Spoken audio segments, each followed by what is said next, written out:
Hello दोस्तों, welcome to the buzz the brave मांगा।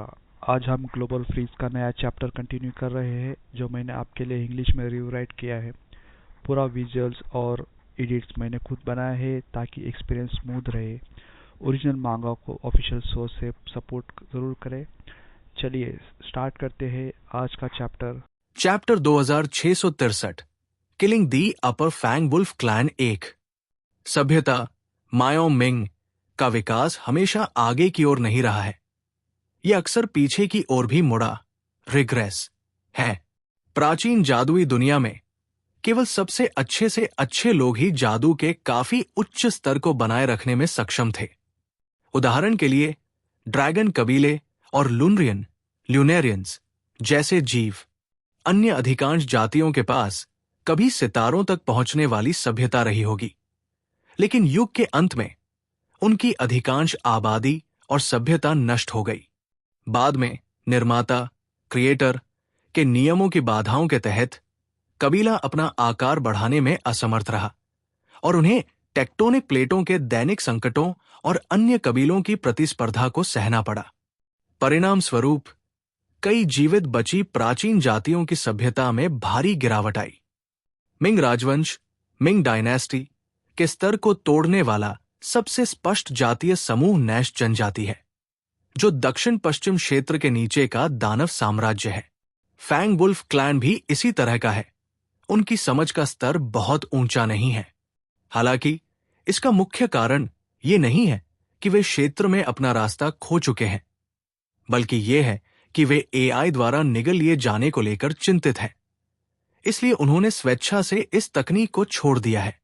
लगभग सभी उन्नत सभ्यताएं जानती हैं कि ब्रह्मांड के विकास का अंतिम चरण अनिवार्य रूप से ईथर की दुनिया, एथेरिक वर्ल्ड के साथ विलय की ओर ले जाएगा। लगभग वे सभी सभ्यताएं जो यांत्रिक विकास पर अत्यधिक निर्भर थी, इतिहास में मिटा दी गई। कैंग्युअन क्लैन विफल रहा क्योंकि उन्होंने एक टेढ़ा रास्ता अपनाया। सैंड रेडर्स सीधे तौर पर उनके द्वारा बनाई गई यांत्रिक बुद्धिमत्ता एआई के गुलाम बन गए। इसलिए आदिम तकनीक विकसित करना और अंतिम मरम्मत प्रणाली का पीछा करना सही है, या यांत्रिक तकनीक का पीछा करना और भारी जोखिम उठाना कोई भी निश्चित रूप से नहीं कह सकता कि कौन सा विकल्प सही है। ये फैंग वुल्फ कबीले, फैंग वुल्फ क्लैन का एक शहर है। दुनिया के सामने आने के बाद फैंग वुल्फ कबीले ने हुआक्सू साम्राज्य, हुआक्सू किंगडम के उत्तर पश्चिम क्षेत्र में एक बड़े क्षेत्र पर कब्जा कर लिया, जिसका क्षेत्रफल हुआक्सू साम्राज्य के बराबर था। खुरदरी स्टील की संरचनाएं चट्टान के साथ संकेंद्रित वृत्तों में नीचे की ओर फैली हुई है, जिनसे टिमटिमाती हुई गर्मागर्म लाइटें, इनकैंडेसेंट लाइट्स, लटकी हुई है। संकरी गलियों में भेड़िया शावक पीछा कर रहे थे और उछल कूद कर रहे थे, जबकि मां के रूप में परिपक्व मादा भेड़िए उनके हाथ पकड़कर गुजरने वाले परिवहन वाहनों के लिए रास्ता बना रही थी। हवा में मांस की एक अनोखी खुशबू भरी थी। वो साधारण पशुधन की तरह नहीं महकता। इसमें एक ऐसी गंध है जो मनुष्यों के लिए अत्यंत परिचित है। जो लोग अक्सर श्मशान घाट, क्रिमेटोरियम्स जाते हैं, वे इसे निश्चित रूप से पहचान लेंगे। शहर के केंद्र में कई विशाल सुखाने वाले रैक, ड्राइंग रैक्स ऊंचे खड़े हैं, जिन पर लोहे के हुकों पर सूखे मांस की कतारें बड़े करीने से लटकी हुई है। मांस की उन पट्टियों का आकार थोड़ा अजीब था। कुछ में अभी भी हाथ की पूरी रूपरेखा दिखाई देती है, जबकि अन्य में पैरों की हड्डियों को पूरी तरह से हटाया नहीं गया है और उनकी खाल बहुत पहले ही उतार दी गई है, जिससे मंद रोशनी में केवल मांसपेशियों की बनावट सूखी और तनी हुई रह गई है। उसके बगल में चॉपिंग बोर्ड पर फैंग वुल्फ कबीले का कसाई कुशलतापूर्वक एक ताजा इंसानी लाश को काटने के लिए औजारों का उपयोग कर रहा था। कंधे की हड्डियां, पसलियां, पैरों की हड्डियां, मांस के हर टुकड़े को सटीक रूप से वर्गीकृत किया गया है। उन्होंने इन हिस्सों को नए नाम दिए। लेबल लगभग पोक रैक के समान है। एकमात्र अंतर यह है कि वस्तु एक व्यक्ति में बदल गई है। फैंगलिंग जनजाति की एक महिला जिसके हाथ खून से सने थे, प्रसंस्कृत इंसानी मांस पर एक विशेष सॉस लगा रही थी, उसे सूखने के लिए तैयार कर रही थी। एक भेड़िया शावक मांस के ताजा टुकड़ों को ललचाई नजरों से देख रहा था और लार टपका रहा था। मां, मुझे खाना है, इसकी खुशबू बहुत अच्छी है, बहुत अच्छी। महिला ने हाथ उठाया और उसके माथे पर थप्पड़ मारा। किस चीज की लालसा कर रहे हो? वो क्यूशू शहर की सेना के लिए है। अगर तुम उन्हें खाना चाहते हो तो अपने पिता से कहो कि पृथ्वीवासियों के इलाके में जाकर कुछ और पकड़ लाएं। फिलहाल हम केवल इसे सूंघ सकते हैं। भेड़िया शावक ने अपना सिर ढक लिया, शिकायत में कोने में दुबक गया और मांस की हल्की खुशबू को सूंघना जारी रखा। वे इस सब के आदी थे, जब तक कि अचानक आसमान में अंधेरा नहीं छा गया। भूमिगत शहर की मध्यम पीली रोशनी में परछाई की एक परत, जो इस जगह की नहीं थी, धीरे धीरे फैल गई। ऐसा नहीं है कि लाइटें बंद हैं, इसके बजाय एक उच्च आयाम से प्रकाश को जबरन खींच लिया गया, जिससे पूरे स्थान की बनावट सूक्ष्म रूप से बदल गई। सड़क पर फैंग वॉल्फ कबीले के सभी सदस्यों ने एक साथ ऊपर देखा। अगले ही पल उनके ऊपर एक सफेद आकृति दिखाई दी। टैक्सू बाथरोब की ईथर लहरें नीची छत के नीचे धीरे से फैली, जैसे दुनिया की संरचना से पूरे शहर की त्वचा की एक परत छील रही हो। बस झंगी से एक अदृश्य लहर निकली और चारों दिशाओं में फैल गई, जिससे एक विशाल जाल बन गया, जिसने पूरे क्षेत्र को कवर कर लिया। बाहरी दुनिया और इस भूमिगत शहर के बीच के सभी सिग्नल तुरंत कट गए। लू रैन के लिए यह बस कुछ ऐसा था जो उसने मनमौजी ढंग से किया था। तुरंत बाद हवा में एक आयामी द्वार, डायमेंशनल गेट, खुला, जो कई किलोमीटर तक फैला हुआ था, जैसे आसमान में किसी विशाल जानवर का मुंह दिखाई दे रहा हो।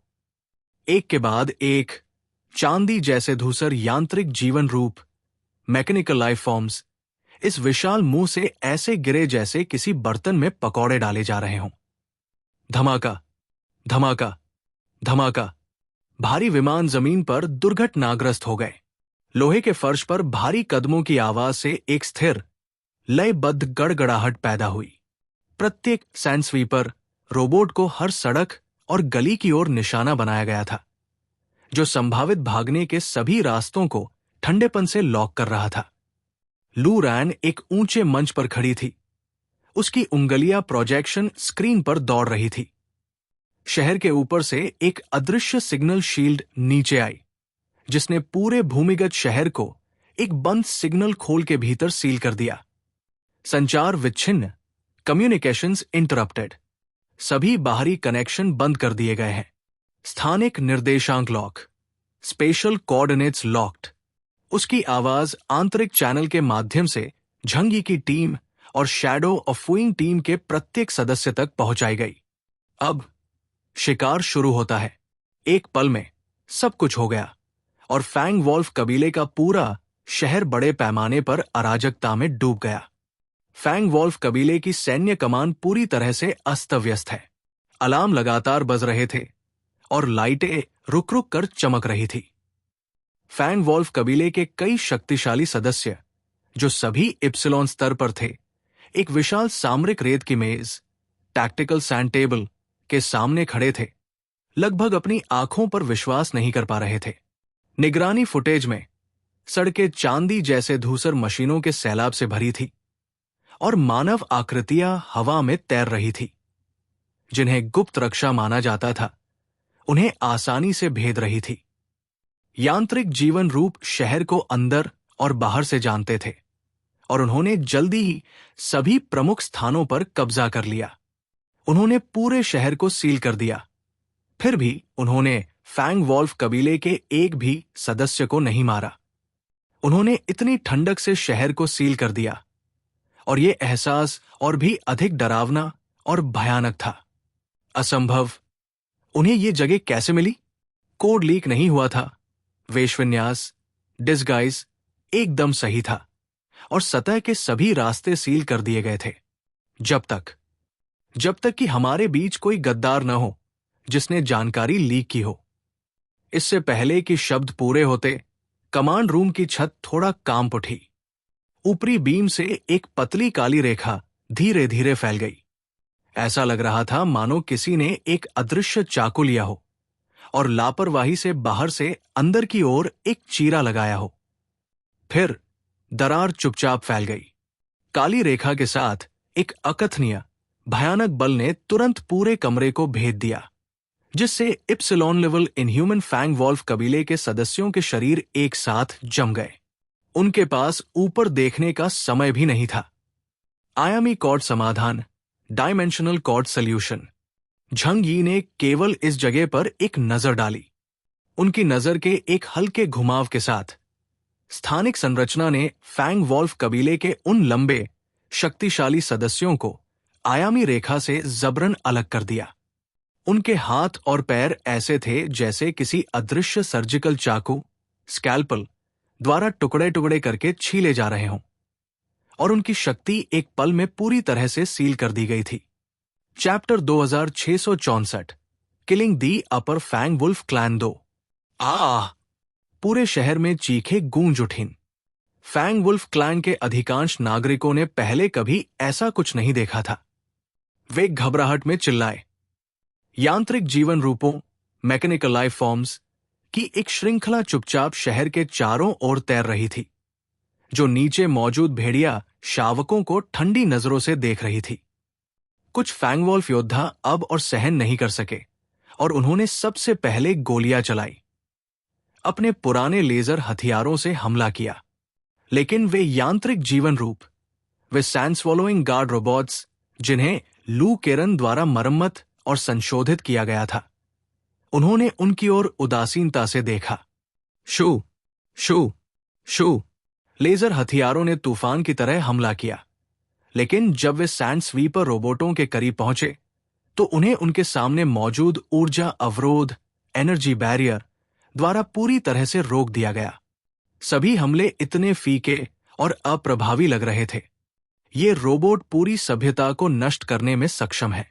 ये स्थान, शहर का नाम, फैंग वॉल्फ कबीले का सिर्फ एक सीमावर्ती किला है, और यहां तैनात सबसे मजबूत व्यक्ति का क्षमता सूचकांक 20,000 से थोड़ा अधिक है।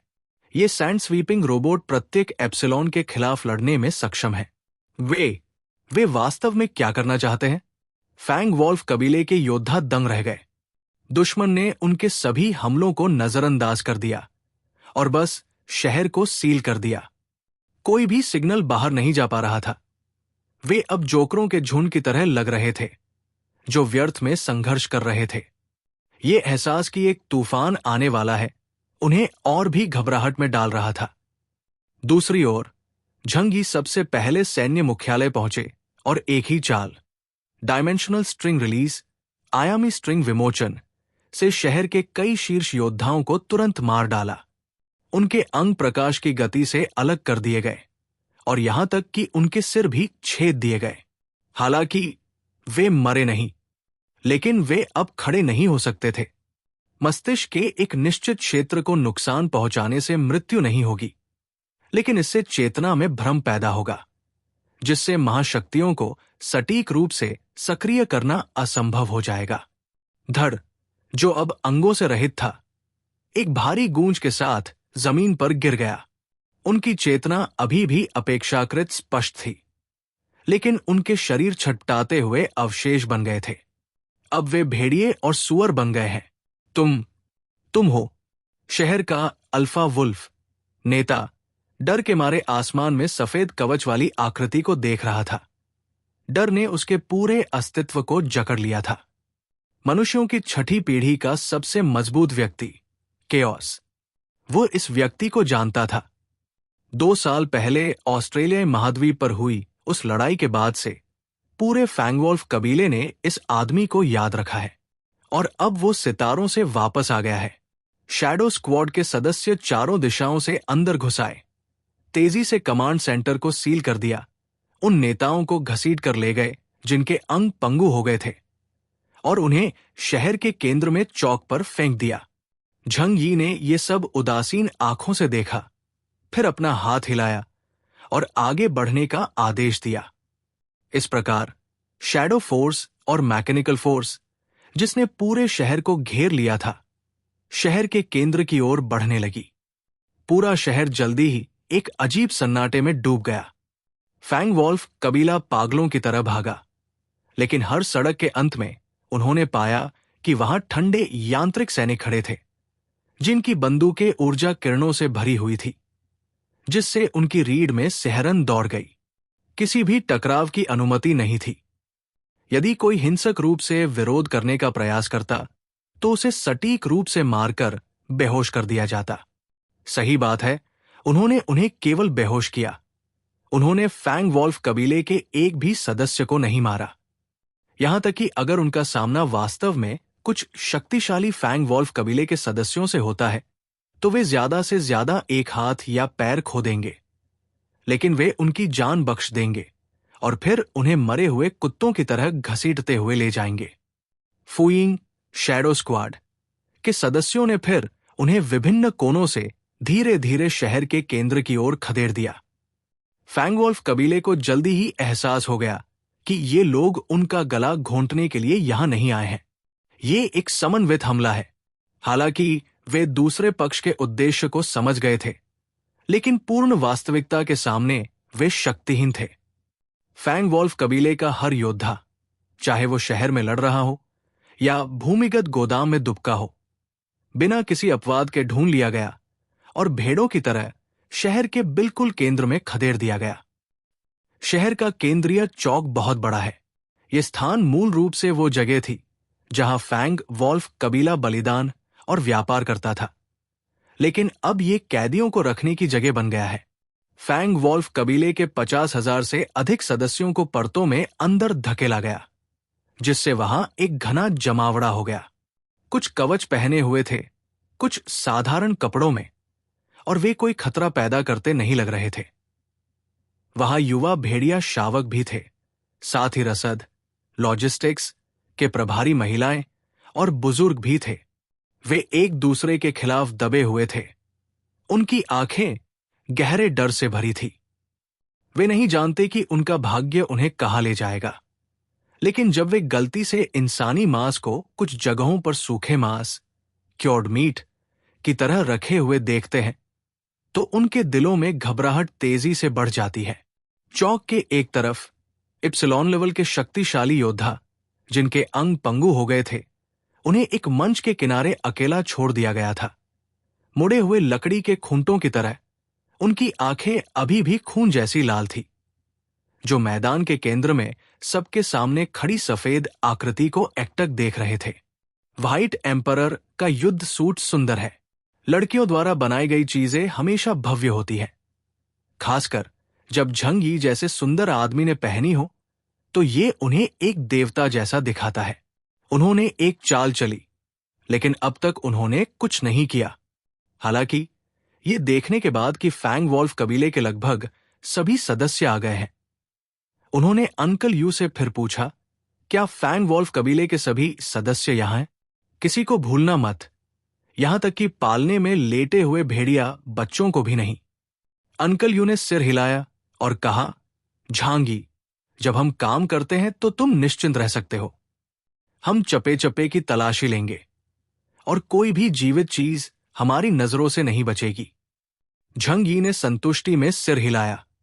उन्होंने कई आरामदायक सोफे निकाले और झूकिया यांग जिंगसिन और अन्य लोगों को बैठने के लिए बुलाया। आज तक उन्होंने फैंग वॉल्फ कबीले के 50,000 से अधिक सदस्यों को दूसरी नजर तक नहीं दी है। ये जितना अधिक हुआ, फैंग वॉल्फ कबीला उतना ही भयभीत हो गया। कुछ माता पिता ने अपने बच्चों को कसकर गले लगा लिया, जबकि कुछ निडर फैंग वॉल्फ कबीले के सदस्य खड़े हो गए और झंग यी पर चिल्लाने लगे, तुम हुक्सू साम्राज्य के केओस हो, है ना? मुझे पता है कि तुम बदला लेने आए हो। अगर तुम्हें कोई समस्या है तो हम पर आओ। बुजुर्गों, महिलाओं और बच्चों पर हाथ मत उठाओ। झंग यी अविचल रहे। एक व्यक्ति जानवर की पुकार कैसे सुन सकता है? अब जबकि हमने सभी भेड़ियों को इकट्ठा कर लिया है, चलो आग जलाते हैं। झंग यी ने अपना कॉलर और कस लिया। धिक्कार है, वैश्विक तापमान धीरे धीरे ठीक होना चाहिए। लेकिन ये पहले से ही सर्दी है। उत्तर पश्चिम बहुत ठंडा है। ओह, फैंग वॉल्फ कबीला वास्तव में पिछड़ा हुआ है। उनके पास सेंट्रलाइज्ड हीटिंग भी नहीं है। लू केरन ने उन्हें याद दिलाया, उनके शरीर पर बहुत बाल हैं जो उन्हें गर्म रखते हैं। झंग यी ने तब समझ में आने पर सिर हिलाया। हां, तुम सही कह रही हो। उन्होंने उन भेड़िया जैसे प्राणियों के बालों को देखा और सोच में खो गए। चलो आग जलाते हैं।